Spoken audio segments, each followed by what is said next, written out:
hampir 1 triliun rupiah, emas 51 kg. Angka yang sangat fantastis. Suap dan tipu daya di antara hukum yang sakral dalam koridor hukum. Mafia peradilan melangkah tak ragu. Keadilan diputar balikan demi kepentingan yang tak terkatakan. Benarkah semua bisa dibeli? Rumah mewah 3 lantai di Jalan Senayan 8 ini menyimpan tumpukan uang bernilai hampir 1 triliun rupiah dalam berbagai mata uang. Hal ini bahkan membuat penyidik kaget melihat uang sebanyak itu disimpan di rumah. Tumpukan uang itu terdiri dari dolar Singapura, dolar Hong Kong, dan dolar Amerika Serikat. Saking banyaknya, penyidik gunakan mesin penghitung uang. Proses penghitungan uang yang hampir 1 triliun rupiah itu berlangsung dari siang hingga tengah malam. Totalnya ada 920 miliar rupiah. Selain uang tunai, penyidik Kejagung juga temukan emas 51 kg saat penggeledahan. Yang pertama, ingin saya sampaikan bahwa kami penyidik sebenarnya juga kaget, ya, tidak menduga bahwa di dalam rumah ada uang hampir 1 triliun dan emas yang beratnya hampir 56 ya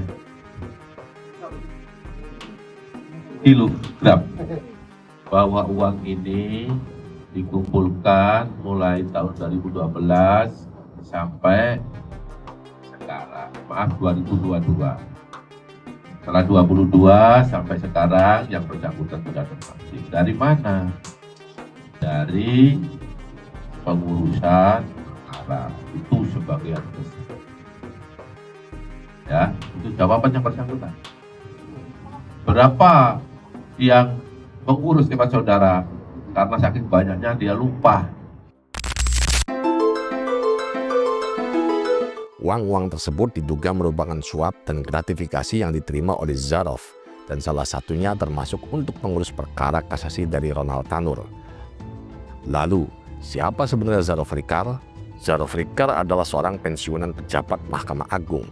Zarov telah pensiun sejak 2022. Jabatan terakhirnya adalah Kepala Balitbang Diklat Kumdil Mahkamah Agung. Selain itu, ia juga tercatat sebagai eksekutif produser film Sang Pengadil. Berdasarkan situs LHKPN KPK, Zarov memiliki kekayaan hingga 51,4 miliar rupiah yang ia laporkan pada 11 Maret 2022 di akhir masa jabatannya.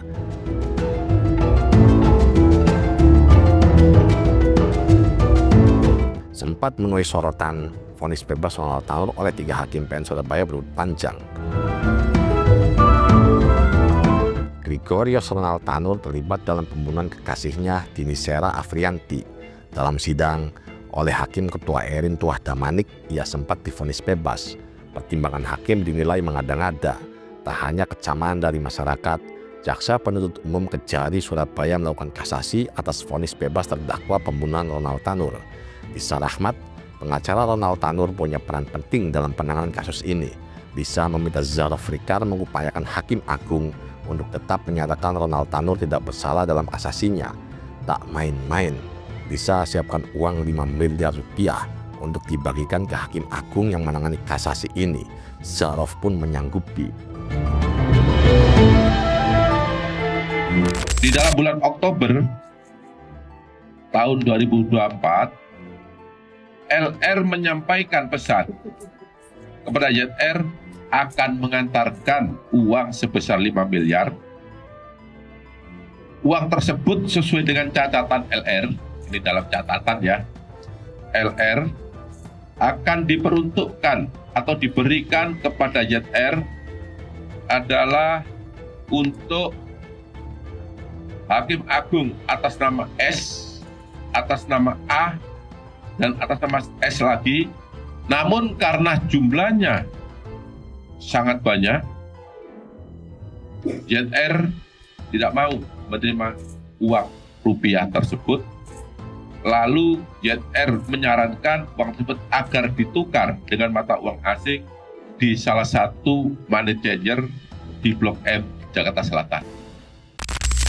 Pada 22 Oktober, Ronald Tanur divonis 5 tahun penjara di tingkat kasasi. Vonis ini menggugurkan vonis bebas yang sebelumnya diberikan oleh Pengadilan Negeri Surabaya.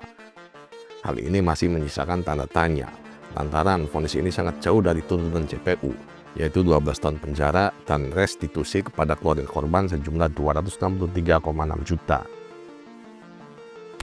Jadi artinya bahwa di sini terdakwa itu benar-benar terbukti bersalah, meskipun dari ukuran dari aturan bahwa kami kecewa, ya boleh katakan kecewa, tetapi kami sudah bisa berbesar hati karena yang bersangkutan terbukti bersalah. Itu aja. Yang pertama, terbukti bersalah.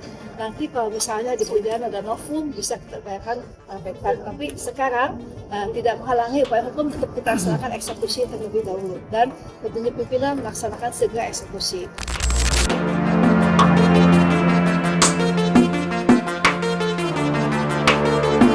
Ternyata Kejaksaan Agung sudah mulai menelusuri indikasi korupsi sejak vonis bebas ditetapkan kepada Ronald Tanur. Dan benar saja, selang waktu 3 bulan, 3 hakim PN Surabaya terjaring OTT Kejagung.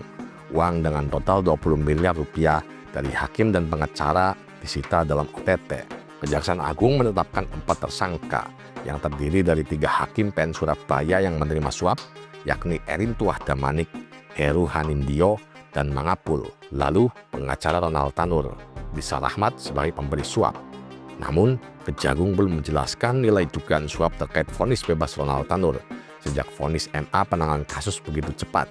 Sang maklar kasus, Zaraf Rikar, diamankan keesokan harinya di Hotel Le Méridien, Bali pada Kamis malam sekitar pukul 22 waktu Indonesia Tengah.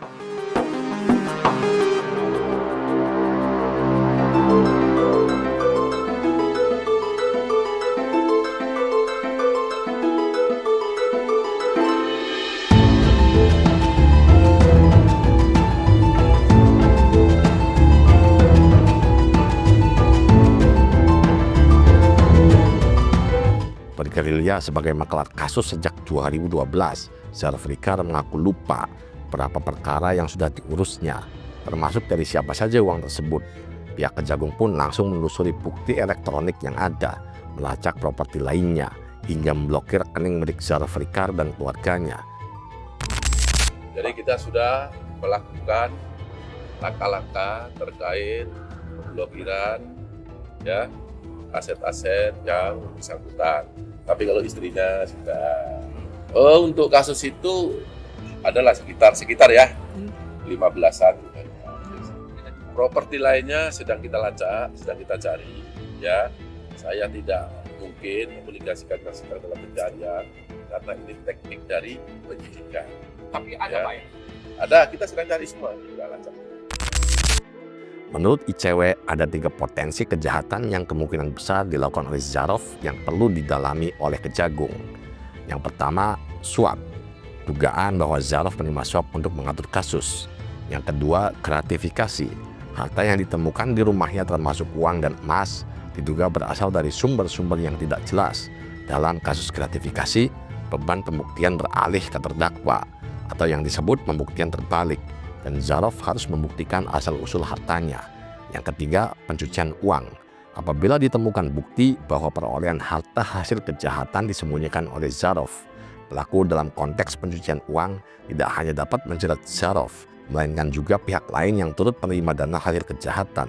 Kalau dihitung rata-rata, kira-kira yang kemudian didapatkan oleh Zaraf Rikar itu sekitar 1 miliar untuk satu kasus.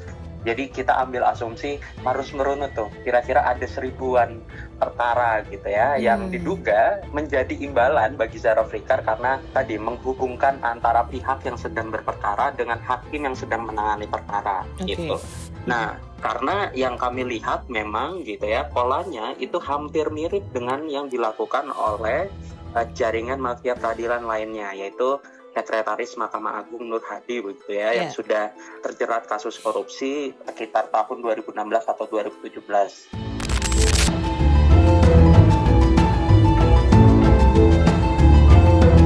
Mahkamah Agung memberikan respon terkait kasus suap dan gratifikasi yang melibatkan mantan pejabat tinggi MA Zaraf Rikar. Mahkamah Agung berkomitmen tidak akan melindungi anggota yang melakukan perbuatan yang tidak benar.